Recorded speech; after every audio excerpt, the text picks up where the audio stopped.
घटगाँ block ढेंकीकोट स्थित रिजिओनाल महाविद्यालय ठारे आस्पायर अनुकूलिया स्वामी विवेकानंद जन्मवार्षिकी एवं जातीय युव दिवस पालित हो जाइछि। अनुष्ठानर अध्यक्ष मीनकेतन गिरी मुख्य अतिथि भाव जोगदे स्वामी विवेकानंद जीवनधारा विषय चर्चा करथिले।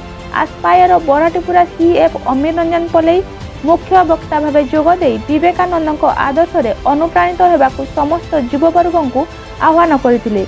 कार्यक्रम को सागर बेहेरा परिचालना करथिले। कार्यक्रम रे आस्पायर संगठनर एलएफ रीना महंत, दीप्तिमयी पलई, आईसीडीएफ कोऑर्डिनेटर तपस्विनी सेठी, सीएफ सोमनाथ बेहेरा, वरिष्ठ जीपीसीएम नीलिमा महंत, सागरिका पलई, पुष्पलता सेठी, विश्वजीत बेहेरा, शुभलक्ष्मी पंडा, सुनती नायक, समीर दास, संग्राम राउत, रश्मि प्रभा पात्र, अंशुमान बेहेरा, देवाशीष बेहेरा, रीता नायक, विनोद मुंडा, सुजाता गिरी उपस्थित थिले। शेष में गोपीनाथ धन्यवाद अर्पण करथिले। केन्दुझरु सागर बेहेरा रिपोर्ट कलिंग न्यूज़ 9।